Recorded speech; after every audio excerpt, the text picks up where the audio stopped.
Good day, ladies and gentlemen. My name is Lauretta and today we continue our journey into a topic that quietly affects our life than we often admit: vanity. In part 1, we explored how vanity distorts the way we see ourselves, especially in beauty and lifestyle. In part 2, we looked at the Christian perspective of how vanity affects our identity and self-worth in Christ and how it influences the way we live. But today in part 3, we are going deeper because vanity doesn't just stop at the mirror. It affects our relationship, how we see others, how we treat others, and how we connect with others. In our world today, many people choose competitiveness over acknowledging the genuine effort of others.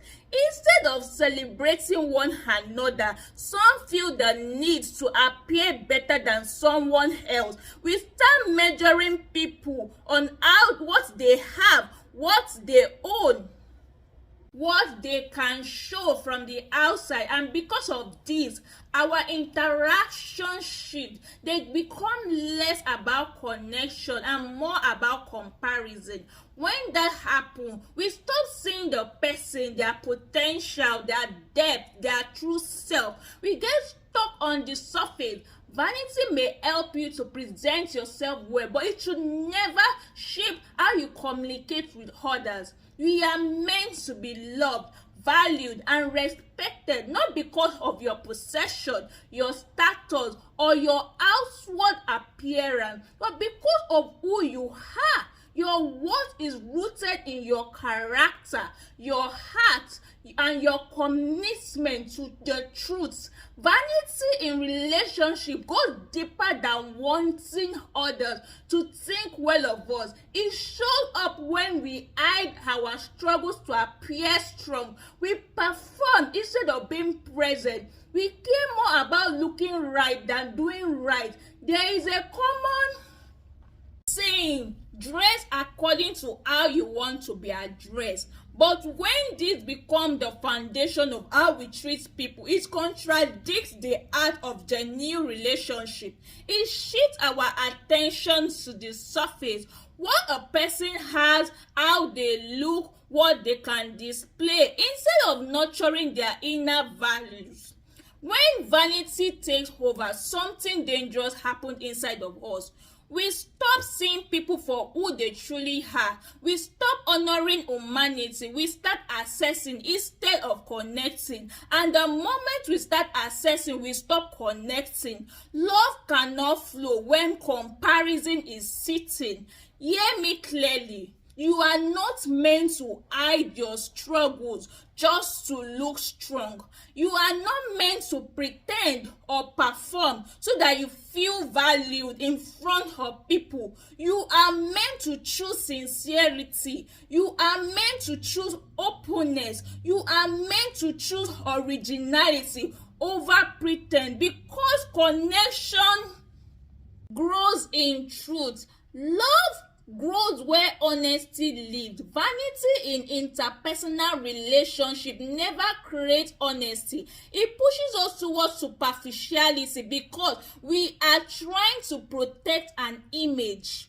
When you perform openness just to look good, you lose the chance to be truly known. Choose faithfulness to honesty instead. Speak openly about your flaws, your needs, and your humanity. That is where real connection grows. Choose originality over pretense. True love grows in places where people feel safe to be their authentic self. True love shows consideration, humanity, and acceptance, not performance. You don't need to impress anyone to feel valid or to win communication. Aim for genuine success, living what you preach, showing yourself and building relationship on truth, not impression. You came into this world for a purpose. In your relationship, your focus should never be vanity. Your focus should be doing your best, showing up with sincerity and leaving the rest to God. The way you act, appear, or look is not the definition of love. Love is like a seed. It grows in genuine spaces, not because the space looks beautiful, but because its soil is right. Never let vanity define how you communicate with people, and never allow it to become a foundation of how people communicate with you. Your values, your uniqueness, your God-given identity, this is what makes you exceptional. Don't force an impression just to gain attention. Good things take time. The right people will connect with you, not because of your looks or your performance, but because of who you truly are. I remember a season when I tried so hard to impress everyone. I changed the way I spoke and even the way I dressed so people would engage with me. I said yes to everything because I didn't want to disappoint anyone. First, it seems to work. People talk to me more, but later I realized something simple. Trying to be what people want is exhausting. It pulls you away from yourself. Now I choose to stay real. I show my process, the good and the not so perfect. I create from consistency and genuine effort, not to impress anyone, but because I care about work and the people it reaches. People can choose to engage or not. That part is not my focus. My focus is to show up, stay open, and keep growing. Even in real life, I may not have many friends around me, but my attitude is simple. I am not chasing attention. I am more interested in genuine caring and communicating honestly. With time, the right connection always comes. The honest truth is this: you don't need to impress anyone for them to communicate with you, like you, or repost your work. You don't need to meet anyone's standard to feel seen or valued. Your worth isn't measured by who shares your content or who puts your name on their page. Validation is not the source of identity, and you don't need to pressure anyone, friend, partner, or spouse to dress or act in a certain way just to make them look better beside you. That is not love. That is vanity. Vanity shows up even in marriages. It resists correction. It expects the other person to adjust, agree, and applaud on command. It gets offended when honest feedback comes in. It wants admiration as proof of love, but that shouldn't be the standard. Healthy love doesn't demand performance. Healthy love doesn't crumble when it is not praised.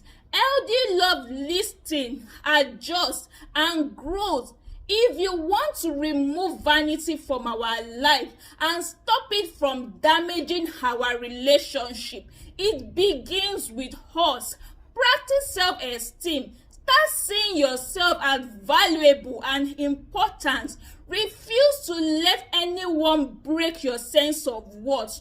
Don't let silence, distance, the lack of communication define you. Be yourself. Believe in who you are. Trust that God will bring the right people into your life.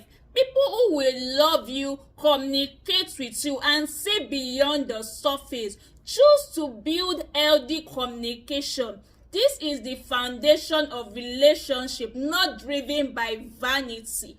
Learn to love and appreciate people not from comparison or competition, but from a heart that refuses to let vanity rule your mind. Let love lead. Let your life be rooted in truth, not vanity. Let your relationship be built on depth, not appearance, wherever you find yourself in life. Thank you for listening to today's talk on seeing beyond the mirror and how vanity affects our interpersonal relationship.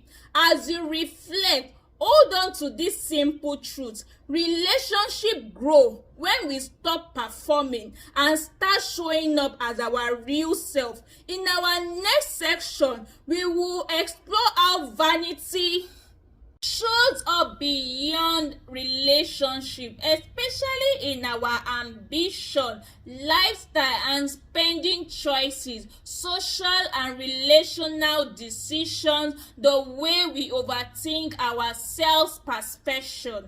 Blessings and see you soon. Bye.